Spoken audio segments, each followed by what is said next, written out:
السلام علیکم ورحمۃ اللہ وبرکاتہ۔ امید ہے آپ سب خیریت سے ہوں گے۔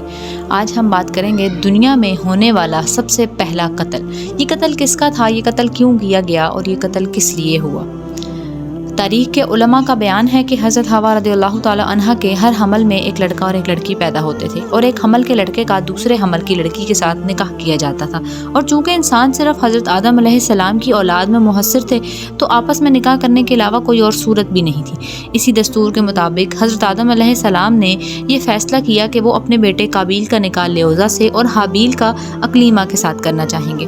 قابیل اس پر راضی نہ ہوا کیونکہ اقلیمہ زیادہ خوبصورت تھی، اس لیے وہ اس کا طلبگار ہوا، لیکن حضرت آدم علیہ السلام نے اس سے کہا کہ وہ تمہاری بہن ہے، تمہارے ساتھ تمہارے حمل میں پیدا ہوئی ہے، اس لیے اس کا نکاح تمہارے ساتھ نہیں کیا جا سکتا۔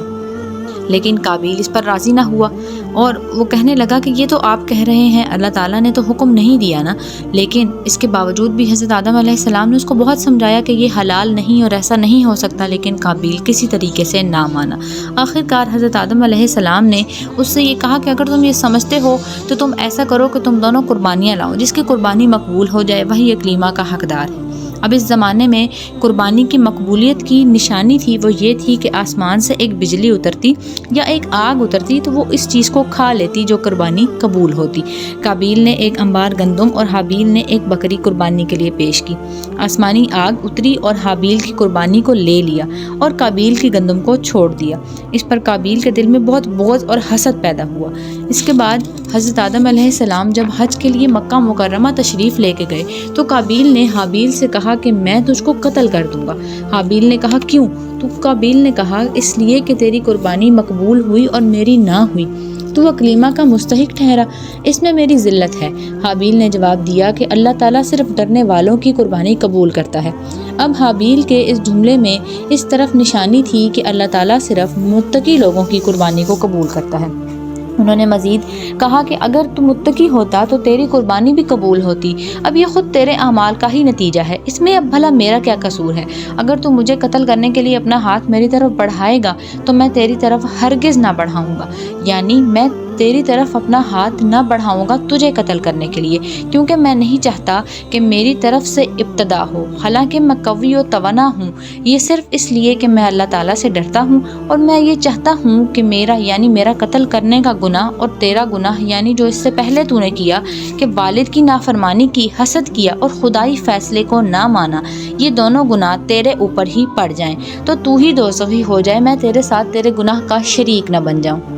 لیکن قابیل نے اس تمام گفتگو کے بعد بھی حابیل کو قتل کرنے کے ارادے پر وہ ڈٹا رہا اور اس کے نفس نے اسے اس ارادے پر راضی کر لیا، چنانچہ قابیل نے حابیل کو کسی طریقے سے قتل کر ڈالا۔ لیکن قتل کرنے کے بعد پھر وہ حیران تھا اور پریشان تھا کہ اس لاش کا وہ کیا کرے، کیونکہ اس وقت تک کوئی انسان مرا ہی نہیں تھا، یہ دنیا میں ہونے والی پہلی موت تھی، یہ دنیا میں کیے جانے والا پہلا قتل تھا۔ وہ کافی دیر تک اس لاش کو پشت پر لادے پھرتا رہا، پھر جب اسے لاش چھپانے کا کوئی طریقہ سمجھ نہ آیا تو اللہ تعالیٰ نے ایک کوہ بھیجا جو زمین کو کھرید رہا تھا، چنانچہ یوں ہوا کہ دو کوے آپس میں لڑے، ان میں سے ایک نے دوسرے کو مار ڈالا، پھر زندہ کوے نے اپنی چونچ اور پنجوں سے زمین کھرید کر گڑھا کھودا، اس میں مرے ہوئے کوے کو ڈال دیا اور مٹی سے دبا دیا۔ اب یہ دیکھ کر قابیل کو معلوم ہوا کہ مردے کو اس طرح سے دفنانا ہے۔ اب جب وہ دفنانے کے بعد یعنی قتل کرنے کے بعد حضرت آدم علیہ السلام کے پاس گیا تو حضرت آدم علیہ السلام بہت غصہ ہوئے۔ جب ان کو اس بات کا معلوم ہوا تو انہوں نے اس کو اپنے گھر سے نکال دیا، کیونکہ قتل ناحق کے بارے میں بہت سخت وعیدیں ہیں۔ حضرت ابو ہریرہ سے روایت ہے کہ حضرت محمد صلی اللہ علیہ وآلہ وسلم نے ارشاد فرمایا کہ کسی مومن کو قتل کرنے میں اگر زمین اور آسمان والے شریک ہو جائیں تو اللہ تعالیٰ ان سب کو جہنم میں دھکیل دے۔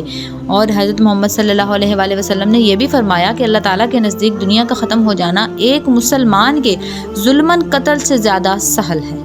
اور حضرت آدم علیہ السلام کس طرح سے اپنے بیٹے کو اس چیز کے لیے معاف کر دیتے کہ اس نے قتل ناحق کیا، اپنے ہی بھائی کا خون کر دیا، اس لیے حضرت آدم علیہ السلام نے اس کو اپنے گھر سے نکال دیا، وہ اقلیمہ کو ساتھ قابیل اکلیما کے ساتھ یمن کی سرزمین پر چلا گیا۔ وہاں اسے ابلیس لعین ملا اور اس نے اس سے کہا کہ تمہارے بھائی حابیل کی قربانی آگ نے اس لیے کھا لی کیونکہ وہ آگ کی پوجا کیا کرتا تھا، اس لیے تم بھی آگ کی پوجا شروع کر دو۔ تو پھر قابیل نے ایک مندر بنایا اور اس میں آگ کی پوجا شروع کر دی، اور قابیل ہی وہی شخص تھا جس نے دنیا میں سب سے پہلے آگ کی پوجا شروع کی۔ قابیل وہ پہلا شخص تھا جس نے اللہ تعالیٰ کی نافرمانی کی، اس کے ساتھ ساتھ وہ پہلا شخص تھا جس نے اپنے والدین کا دل دکھایا، قتل ناحق کیا اور آگ کی پوجا شروع کی۔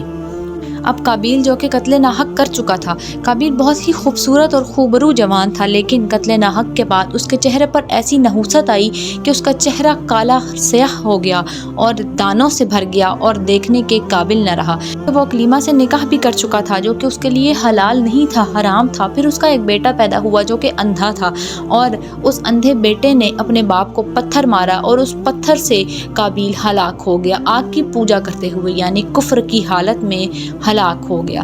قابیل کتنا بڑا گنہگار تھا کہ حسد اور بغض کی وجہ سے اپنے سگے بھائی کا قتل ناحق کر بیٹھا، اپنے والدین کی نافرمانی کر بیٹھا، ان کے دل کی آہ لے بیٹھا اور ان کا دل دکھا بیٹھا، اور سب سے بڑی بات کہ اللہ تعالیٰ کے حکم کی نافرمانی کی اس نے، اور کافر ہو کر کفر کی حالت میں موت آئی اس کو اور اپنے ہی بیٹے کے ہاتھوں مارا گیا۔ اب اس سے ہمیں پتہ چلتا ہے کہ حسد کتنی بری بیماری ہے۔ اللہ تعالیٰ مجھے اور آپ سب کو اس بیماری سے محفوظ رکھے۔ اس شریف میں آتا ہے کہ اب اس کے بعد دنیا میں جتنے بھی قتل ہوں گے ان سب میں قابیل برابر کا حصے دار ہوگا، یعنی قیامت تک قابیل کو اس کے گناہ کا اتنا ہی برابر گناہ ملتا رہے گا، اور جہنم میں ڈالے جانے والا پہلا مجرم بھی قابیل ہی ہوگا۔ یعنی حسد کتنی ہی بری بیماری ہے کہ قابیل کو اس نے کیا سے کیا کر دیا۔ مجھے اور آپ سب کو اللہ تعالیٰ اس بیماری سے محفوظ رکھے اور ہمارا ایمان سلامت رہے اور ہمارا خاتمہ بالدین ہو، آمین، بجاہ النبیین صلی اللہ تعالیٰ علیہ وآلہ وسلم۔